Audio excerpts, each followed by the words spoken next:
안녕하십니까. 자기계발 및 마음건강 지킴이 LN입니다. 삶의 스토리 21번째는 친구와 우정이라는 얘기를 좀 나누어 보고 싶습니다. 우리의 삶에는 많은 것들이 좀 필요합니다. 그런데 저에게 가장 필요하다라고 하는 눈에 보이지 않는 가장 본질적이고 중요한 심리적 속성 두 가지를 좀 말해보면 저는 우정과 사랑이라고 볼 수 있을 것 같습니다. 지난 20번째 스토리에서 사랑을 좀 다루었으니까 21번째 스토리에서는 우정을 좀 나눠 보고자 합니다. 제 인생에 30대 때 어떤 캠프가 있어서 갔다가 저희 일정이 끝난 후에 근처에 이제 절이 있어서 그 절로 좀 산보를 갔습니다.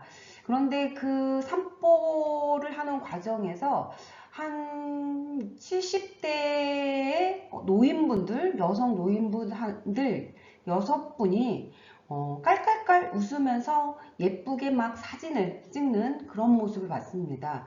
근데 그런 모습을 보는데 당연히 이제 눈에 그분들 어르신들의 모습이 들어왔고 어떤 얘기를 좀 나누는가 귀를 기울이고 한번 들어봤는데 어머 넌 하나도 안 늙었구나. 야 너 너무 예쁘다. 고등학교 때 그대로인데 이제 되게 오랫동안 만났던 오랜만에 만났던 고등학교 동창 친구들이었습니다. 제 눈에는 70대로 다 할머니 같았는데 그분들은 서로 간에 하나도 안 늙었다라고 말해주고 오히려 고등학교 때 야 너 그대로다라고 하는 이런 멘트들을 주고받고 있는 그 6분의 여인들을 보면서 어느 날 나의 인생의 70대 때도 이렇게 6명이 7명이 소풍을 와서 사진을 찍으면서 어머 너 그대로인데 예쁜데 이런 말들을 할 수 있는 사람이 나한테 있을까? 라고 하는 질문을 저에게 던진 적이 있습니다. 저는 개인적으로 그렇게 사람을 많이 선호하지도 않고 어떻게 본다면은 객관적인 관점에서 사람을 좀 보는 사람이었는데 이 에피소드를 통해서 내 인생에 내가 뭔가 놓치고 있는 건 아닌가, 뭔가를 놓고 가고 있지는 않는가, 이런 부분에 대해서 심히 질문을 좀 던졌던 에피소드입니다. 과연 친구는 어떤 사람을 우리는 친구라고 할 수 있을까 했을 때 기본적으로 우리가 이제 지인이라는 표현과 친구라고 하는 표현을 쓰는데 분명히 지인과 친구는 같은 의미는 아닐 겁니다. 그런데 어떤 사람을 지인이라고 하고 어떤 사람을 친구로 할 것인가, 이 부분은 아마 개인 자신만의 카테고리를 다 가지고 있을 겁니다. 그래서 만나면 정말 편하고 별별 이야기를 다 할 수 있는 사람을 친구라고 하겠다. 완전히 편하지는 않지만 호감이 있으면 그 사람도 친구지. 1년에 한 번 봐도 계속 인연을 유지하고 싶은 사람. 이 사람이 친구지. 별로 친하지는 않지만 그냥 안부도 묻고 그냥 만나는 사람. 이 사람도 뭐 친구지. 그래서 각각의 친구라고 하는 개념은 자신만의 아마 카테고리가 다 있을 겁니다. 여러분은 지인과 친구를 나누는 기준이 무엇인지 한번 생각을 해보시면 어떨까 합니다.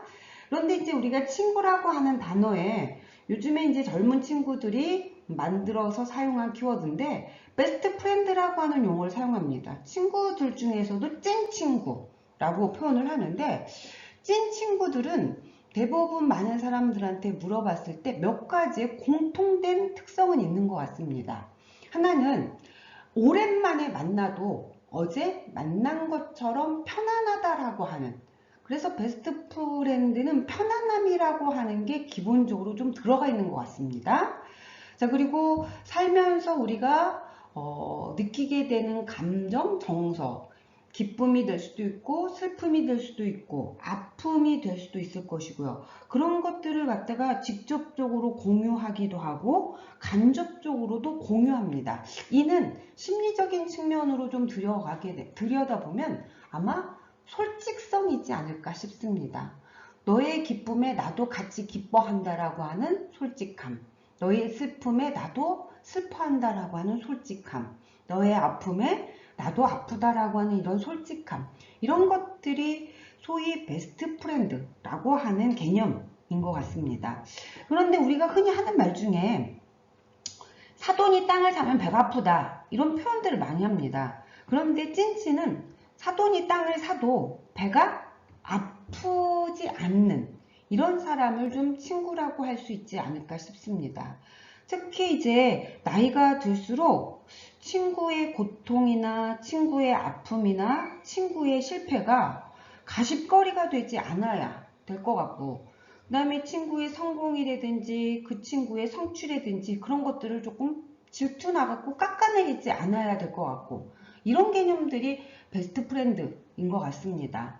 그런데 나이가 들수록 친구의 실패를 우리는 너무 험담, 가십거리, 뒷담화를 좀 많이 하고, 친구의 성공과 성취에 대해서는 질투하고 시기하고 이런 경우가 너무 많이 있는 것 같습니다.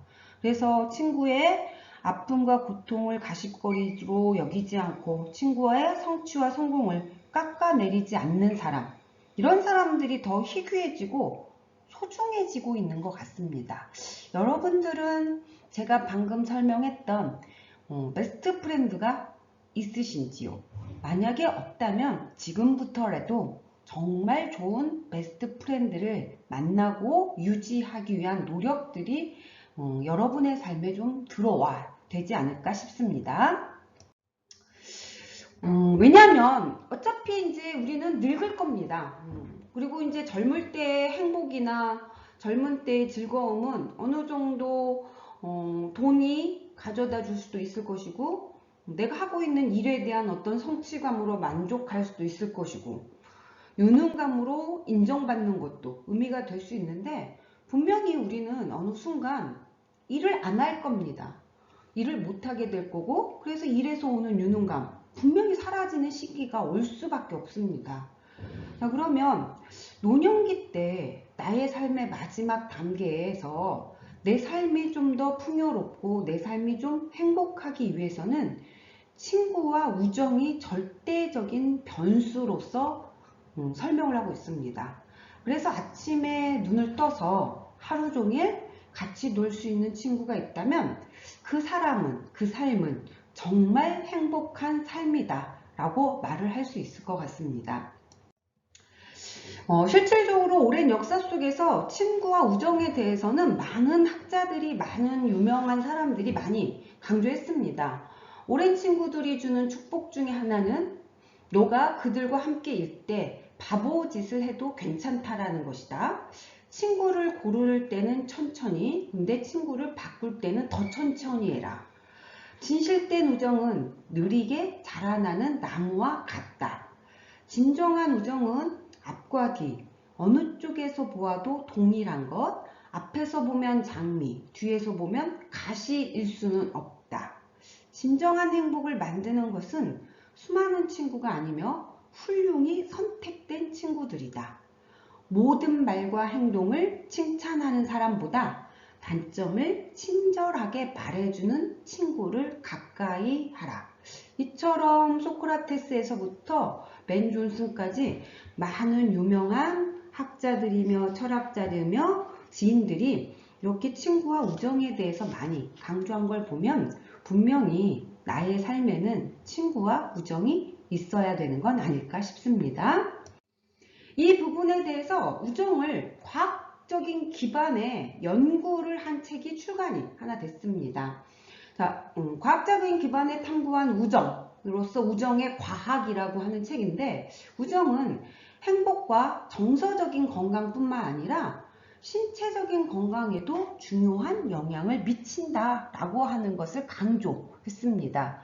실질적으로 사회적인 유대를 맺고 있는 사람일수록 감기에 덜 걸린다라고 하는 결과, 외로움은 수면 부족과 사망률 증가로 이어진다라는 결과, 친구와 우정을 공유하고 있으면 삶의 만족도가 높고 우울증에 덜 걸린다라는 결과, 반면에 친구와 우정이 없으면 조기에 사망할 확률이 2배 정도 높다. 이는 어느 정도의 악영향이냐 하면 하루에 담배 20개 피우는 것보다 더 위험하다 라고 하는 이런 연구 결과들을 토대로 해서 분명히 우정은 우리의 주관적인 어떤 정서나 건강에만 영향을 미치는 게 아니라 신체적인 측면에도 중요한 영향을 미친다라고 하는 것을 볼 수 있습니다.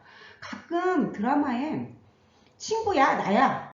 그래서 사랑과 우정 사이에서 둘 중에 하나 선택하라고 하는 이러한 대사를 보면은 대부분 우정보다는 사랑을 선택하는데 이제는 좀 우정을 선택을 해도 괜찮지 않을까? 그런 부분에 대해서 한번 말씀을 좀 드려봤습니다.